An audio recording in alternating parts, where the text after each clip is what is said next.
اعوذ باللہ من الشیطان الرجیم بسم اللہ الرحمن الرحیم الم تر الی الذی حاج ابراہیم فی ربہ ان آتاہ اللہ الملک اذ قال ابراہیم ربی الذی یحیی ویمیت قال انا احیی وامیت قال ابراہیم فإن اللہ یأتی بالشمس من المشرق فأت بها من المغرب فبہت الذی کفر واللہ لا یہدی القوم الظالمین صدق اللہ العظیم رب اشرح لی صدری ویسر لی امری واحلل عقدۃ من لسانی یفقہوا قولی۔ عزیزان گرامی، پچھلے رکوع میں ہم نے آیت الکرسی اور اللہ کی توحید کے بارے میں آیات کا مطالعہ کیا۔ آج انشاءاللہ ہم اللہ کی دی ہوئی توفیق سے سورہ البقرہ کے 35ویں رکوع کا مطالعہ کریں گے، جس میں کچھ واقعات ہیں حضرت ابراہیم علیہ السلام کی زندگی کے اور حضرت عزیر علیہ السلام کی زندگی کے۔ تو آیت نمبر 258 سے آغاز کرتے ہیں۔ الم تر الی الذی حاج ابراہیم فی ربہ ان آتاہ اللہ الملک، کیا تم نے اس شخص کو نہیں دیکھا جو اس غرور کے سبب کہ اللہ نے اسے سلطنت بخشی تھی ابراہیم علیہ السلام سے پروردگار کے بارے میں جھگڑنے لگا۔ اذ قال ابراہیم ربی الذی یحیی ویمیت، جب ابراہیم نے اسے کہا کہ میرا پروردگار تو وہی ہے جو زندہ کرتا ہے اور مارتا ہے۔ قال انا احیی و امیت، تو وہ بولا کہ میں زندہ کر سکتا ہوں اور مار بھی سکتا ہوں۔ قال ابراہیم فإن اللہ یأتی بالشمس من المشرق فأت بها من المغرب فبہت الذی کفر، تو ابراہیم علیہ السلام نے کہا کہ اللہ تو سورج کو مشرق سے نکالتا ہے تو اسے مغرب سے نکال دے۔ یہ سن کر کافر حیران ہکا بکا ہو کر رہ گیا۔ واللہ لا یہدی القوم الظالمین، اور اللہ ظالموں کو ہدایت نہیں دیا کرتا۔ اب یہاں ایک واقعہ کا ذکر ہو رہا ہے۔ حضرت ابراہیم علیہ السلام کی اس وقت کے بادشاہ نمرود کے ساتھ ایک بحث و تکرار اور گفتگو ہے، اور یہاں انداز خطاب ملاحظہ فرمائیے کہ فرمایا کیا تم نے نہیں دیکھا؟ اس سے مراد ہوتی ہے کہ کیا تم اچھی طرح سے نہیں جانتے؟ ایسی بات جو ہر کسی کو معلوم ہو اس کے بارے میں کہا جاتا ہے کہ کیا تم نے دیکھا نہیں۔ اسی طرح یہاں بھی فرمایا جا رہا ہے کہ کیا تم نے اس شخص کو نہیں دیکھا جس نے حضرت ابراہیم علیہ السلام سے حجت بازی کی، اور وہ اس لیے کہ اللہ نے اسے بادشاہت دے رکھی تھی۔ اس زمانے میں بادشاہوں کا نظام کچھ ایسا ہوتا تھا جیسے گاڈ کنگ کہتے ہیں، یعنی مقدس بادشاہ، کہ ان کے بتوں کی شکل میں معبود بھی ہوا کرتے تھے۔ ان کا معبود سورج دیوتا تھا، لیکن یہ تصور ڈال دیا جاتا تھا کہ جو اصل معبود ہے وہ حلول کر کے بادشاہ کی شخصیت میں سرایت کر گیا ہے، تو اس طرح بادشاہ سلامت بھی معبود ٹھہرتے تھے۔ وہ ایک اوتار بن کر بیٹھ جاتے تھے، تو وہ گاڈ کنگز تھے، اور ان میں بادشاہی کے ساتھ ساتھ خدائی کا دعویٰ بھی ہوتا تھا۔ وہ صرف دنیا دار بادشاہ نہیں بلکہ مقدس شخصیتیں بھی بن بیٹھتے تھے۔ اب چونکہ طاغوت بننا تھا، اور طاغوت کا جی چاہتا ہے کہ اس کو سجدہ کیا جائے، اس کے آگے رکوع بھی ہو، لوگ ہاتھ باندھ کر کھڑے بھی رہیں اور ہاتھ چومیں، تو نمرود کا بھی یہی حال تھا۔ اور یہ نمرود، یہ سمجھ لیجئے کہ یہ کوئی نام نہیں ہے، یہ ایک لقب ہے۔ جس طرح فرعون جو تھے وہ مصر کے بادشاہ تھے، اسی طرح عراق یا بیبلونیا کے جو بادشاہ تھے انہیں نمرود کہا جاتا تھا۔ تو نمرود نے حضرت ابراہیم علیہ السلام سے حجت بازی کی، اور حضرت ابراہیم علیہ السلام نے جواب میں اس سے کہا کہ دیکھو، زندگی اور موت میرے اللہ کی دی ہوئی ہے، وہی زندگی دیتا ہے اور وہی موت دیتا ہے، یہ کائنات اسی کی مخلوق ہے، ہماری زندگی اور موت اسی کے ہاتھ میں ہے۔ اب جب نمرود کج بحثی پر آیا تو اس نے کہا انا احیی و امیت، زندگی تو میں بھی دے سکتا ہوں اور مار بھی سکتا ہوں، یہ دیکھو میں جسے چاہوں زندہ رکھوں اور جسے چاہوں میں موت کی سزا دے دوں۔ اس نے 2 قیدیوں کو بلایا جیل میں سے، ایک کو اس نے وہیں پر سر قلم کروا دیا اور دوسرے کو بولا کہ جاؤ تم آزاد ہو۔ اب اس میں بحث کی جا سکتی تھی کہ زندگی دینے سے کیا مراد ہے اور موت دینے سے کیا مراد ہے۔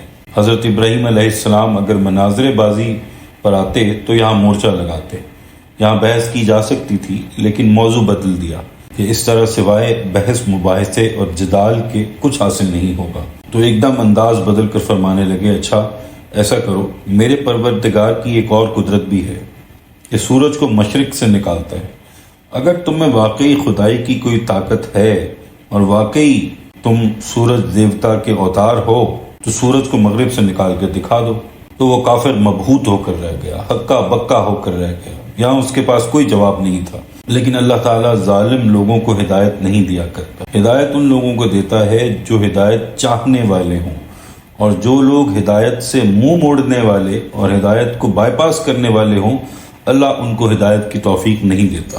آگے آیت نمبر 259، اس میں حضرت عزیر علیہ السلام کا واقعہ آ رہا ہے۔ او کالذی مر علی قریۃ وہی خاویۃ علی عروشہا، یا اس شخص کی مثال جو ایک بستی میں سے گزرا جو اپنی چھتوں پر اوندھی گری پڑی تھی۔ قال انا یحیی ہذہ اللہ بعد موتہا، تو اس نے کہا کہ اللہ اس کے باشندوں کو مرنے کے بعد کیسے زندہ کرے گا۔ فاماتہ اللہ 100 عام ثم بعثہ، تو اللہ نے اس کی روح قبض کر لی اور 100 برس تک اس کو موت دیے رکھی، پھر اس کو زندگی دی۔ قال کم لبست، اور پوچھا تم کتنا عرصہ مرے رہے؟ قال لبست یوما او بعد یوم، انہوں نے جواب دیا کہ ایک دن یا ایک دن کا کچھ حصہ۔ بل لبست 100 عام فانظر الی طعامک وشرابک لم یتسنہ، تو اللہ تعالیٰ نے فرمایا نہیں، بلکہ تم 100 برس مردہ رہے ہو، اور اپنے کھانے پینے کی چیزوں کو دیکھو کہ اتنی مدت میں وہ بالکل سڑی نہیں ہے۔ وانظر الی حمارک ولنجعلک آیۃ للناس، اور اپنے گدھے کو بھی دیکھو جو مرا پڑا ہے۔ اور ان باتوں سے یہ مقصود ہے کہ ہم تم کو لوگوں کے لیے ایک اپنی قدرت کی نشانی بنائیں۔ وانظر الی العظام کیف ننشزها ثم نکسوها لحما، اور ہاں گدھے کی ہڈیوں کو دیکھو کہ ہم ان کو کیسے جوڑ دیتے ہیں اور ان پر کس طرح گوشت چڑھا دیتے ہیں۔ فلما تبین له قال اعلم ان اللہ علی کل شیء قدیر، جب یہ واقعات ان کے مشاہدے میں آئے تو وہ بول اٹھے کہ میں نے جان لیا کہ اللہ ہر چیز پر قادر ہے۔ اب یہاں دوسرا واقعہ بیان کیا جا رہا ہے جو حضرت عزیر علیہ السلام کا واقعہ ہے۔ یہ نبی تھے اور ایک بستی سے گزر رہے تھے جسے زمانے کے حادثوں نے ویران کر چھوڑا تھا، اور حالت یہ تھی کہ اسی بستی کے گھروں کی دیواریں چھتوں پر گری ہوئی تھی۔ آپ نے دیکھا ہوگا کہ پہلے چھتیں اور گنبد گرتے ہیں، بعد میں بنیادیں گرتی ہیں۔ جب زوال اور ذلت آتی ہے تو پہلے ان لوگوں کو آتی ہے جو اوپر ہوتے ہیں، جنہوں نے حکومت کے کنگرے سنبھالے ہوئے ہوتے ہیں۔ جب زوال آتا ہے تو پہلے ان پر آتا ہے۔ عذاب کی ابتدا ہوتی ہے تو پہلے اکابرین سے ہوتی ہے۔ عبرت بنایا جاتا ہے تو سب سے پہلے اوپر والوں کو بنایا جاتا ہے۔ بنیاد کو تو گرتے گرتے بہت دیر لگتی ہے۔ یہ جو عوام ہوتے ہیں یہ بنیاد ہوتے ہیں، اور جو حکومتیں ہوتی ہیں وہ چھتیں، گنبد اور مینار ہوتے ہیں۔ تو اس بستی کو دیکھ کر حضرت عزیر علیہ السلام نے فرمایا کہ اس میں بھی رہنے والے ہوں گے، ان لوگوں کو اللہ موت کے بعد کیسے زندہ کرے گا؟ اب ان کا یہ سوال شک پر مبنی نہیں تھا، بلکہ یہ ان کی ایک حیرت تھی، ان پر یہ اللہ کے جلال کا اثر تھا۔ ایک حیرانگی تھی کہ جب سب مٹی میں ختم ہو گئے، عمارتیں مسمار ہو گئیں، سب کی دھول اڑ گئی، تو اللہ ان کو پھر سے زندہ کرے گا؟ اللہ نے اس کا جواب اس طرح دیا کہ ان کو وہی موت دے دی اور 100 سال تک وہی موت کے عالم میں رکھا۔ وہ بیچارے ایک گدھے پر جا رہے تھے، کھانا بھی ساتھ تھا، اور یہ حادثہ پیش آ گیا۔ اب اللہ کی قدرت کا کرشمہ دیکھیے کہ 100 سال گزرنے پر اللہ نے انہیں پھر سے زندگی دے دی اور اٹھا کر بٹھا دیا اور پوچھا کہ اس جگہ تم نے کتنا وقت گزارا ہے، کتنی دیر سوئے رہے ہو؟ انہوں نے کہا کہ ایک دن یا دن کا کچھ حصہ میں نے اس حالت میں گزارا ہے۔ فرمایا کہ نہیں، تم نے یہاں پورے 100 سال گزارے ہیں۔ ذرا اپنے گدھے کو غور سے دیکھو، اس کی ہڈیاں، پنجر سب بوسیدہ ہو گیا ہے، اور اب اپنے کھانے کو دیکھو کہ یہ بالکل تازہ ہے اور سڑا نہیں ہے۔ اب انہیں اللہ نے اپنی قدرت کا مشاہدہ کروایا کہ تم جو کھانا لے کر چلے تھے اس میں تو ہم نے بو یا باس نہیں آنے دی، تمہیں 100 سال تک موت دیے رکھی، اور تمہارے جسم کو بھی ہم نے گلنے سڑنے نہیں دیا۔ ہاں اپنے گدھے کو دیکھ لو جس کی ہڈیاں تک گل گئی ہیں۔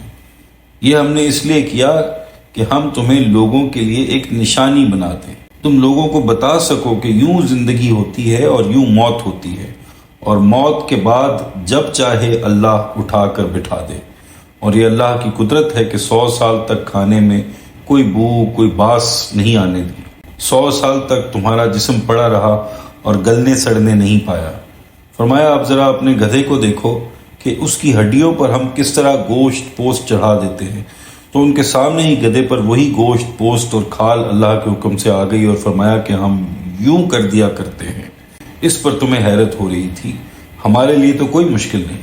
جب یہ بات کھل کر سامنے آ گئی تو انہوں نے کہا کہ میں اس بات کا علم رکھتا ہوں کہ اللہ ہر چیز پر قادر ہے۔ اب وہ کہنا یہ چاہتے تھے کہ میں اس بات کا عقیدہ رکھتا ہوں۔ اب چونکہ یہ عقیدہ ان کے تجربے، مشاہدے اور علم پر مبنی تھا، اس لیے انہوں نے کہا کہ عالم، میں اس بات کا علم رکھتا ہوں۔ یہاں سے معلوم ہوا کہ عقیدے کی اصل بنیاد علم ہے۔ جتنا جتنا علم حاصل ہوتا چلا جائے گا، اتنا اتنا عقیدہ، یقین اور ایمان بڑھتا چلا جائے گا۔ اب اگلی آیت میں پھر حضرت ابراہیم علیہ السلام کا ایک واقعہ آ رہا ہے۔ وَإِذْ قَالَ إِبْرَاهِيمُ رَبِّ أَرِنِي كَيْفَ تُحْيِي الْمَوْتَى، اور جب ابراہیم علیہ السلام نے اپنے پروردگار سے کہا، اے میرے پروردگار، تو مجھے دکھا کہ مردوں کو کیسے زندہ کرتا ہے۔ قَالَ أَوَلَمْ تُؤْمِنْ، تو اللہ نے پوچھا کیا تم ایمان نہیں رکھتے؟ قَالَ بَلَىٰ، تو کہا کیوں نہیں، میں ایمان رکھتا ہوں۔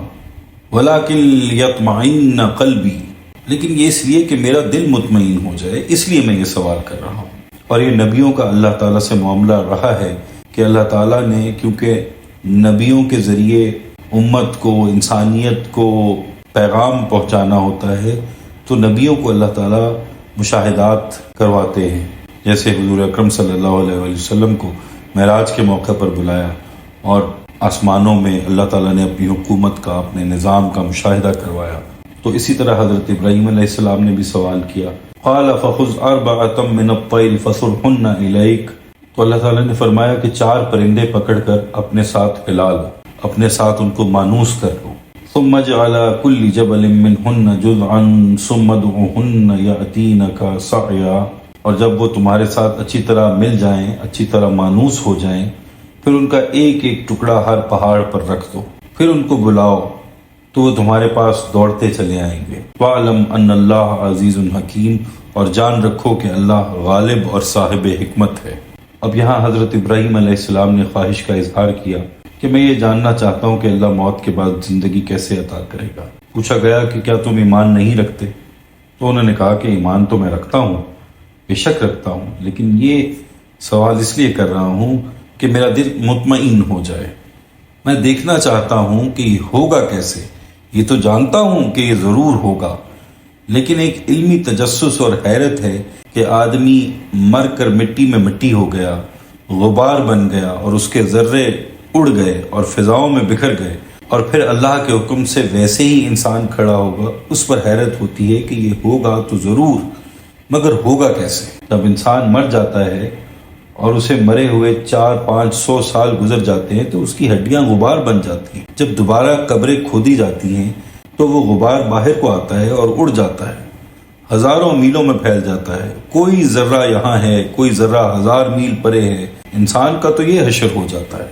حدیث میں آتا ہے کہ قیامت کے روز اللہ تعالیٰ یوں کہیں گے، اے بکھری ہوئی ہڈیوں، اے منتشر ذرات، تم جہاں تھے وہیں آ جاؤ، اور سب کے سب وہیں آ جائیں گے، اور صرف وہیں اکٹھے ہی نہیں ہوں گے، بلکہ فرمایا کہ بلا قادرین علی ان نسوی بنانا، ہم تو اس پر قدرت رکھتے ہیں کہ تمہاری انگلیوں کی جو پورے ہیں، جو فنگر پرنٹس ہیں، ویسے ہی ویسے دوبارہ بنا دیں گے۔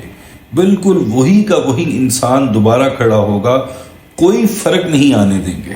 حضرت ابراہیم علیہ السلام توحید کے سب سے بڑے علم بردار تھے، لیکن کہتے ہیں کہ دل کا اطمینان ہو، میں دیکھوں تو صحیح کہ یہ ہوتا کیسے ہے۔ وہ جو تو قیامت کے دن کرے گا، مجھے اس کا ذرا سا نقشہ ابھی دکھاتے۔ تو حضرت ابراہیم علیہ السلام کی تشفی کے لیے فرمایا کہ ایسا کرو کہ تم 4 پرندے لو اور ان 4 پرندوں کو اپنا دوست بنا لو، وہ تمہارے ساتھ مانوس ہو جائیں اور تمہاری آواز پر تمہارے پاس آئے۔ جیسے کبوتر باز ہوتے ہیں کہ کبوتر کو آواز دیتے ہیں تو وہ بھاگ کر آ جاتا ہے۔ فرمایا کہ پہلے 4 پرندے لے کر انہیں اپنے ساتھ مانوس کر لو، پھر ان میں سے ایک پرندے کو ذبح کرو اور اس کے ٹکڑے کر کے پہاڑوں پر پھینک دو، پھر دوسرے، تیسرے اور چوتھے کو اسی طرح ذبح کرنے کے بعد ٹکڑے اپنے چاروں طرف پہاڑوں پر پھینک دو، پھر ان کو آواز دے کر بلاؤ، ذرا وہ اشارہ، وہ سیٹی بجا کر بلاؤ جس طرح تم انہیں پہلے بلاتے تھے، تو وہ دوڑے چلے آئیں گے۔ اللہ نے یہ نہیں فرمایا کہ پرندوں کو میں پکاروں گا، فرمایا انہیں خود پکارو، جیسے کہ وہ پہلے ادھر ادھر بھاگے پھرتے تھے اور تم جب انہیں پکارتے تھے وہ اڑ کر تمہارے پاس آ جاتے تھے، ایسے ہی سمجھو کہ آج وہ اڑ گئے ہیں، تو اب انہیں پکارو، سب بھاگے بھاگے اڑتے اڑتے تمہارے پاس ویسے ہی آ جائیں گے۔ بے شک ایک ٹکڑا اس کا ادھر ہے، دوسرا ٹکڑا ادھر ہے، تمہاری آواز پڑتے ہی میری قدرت سے وہ اڑ کر تمہارے پاس پہنچ جائیں گے۔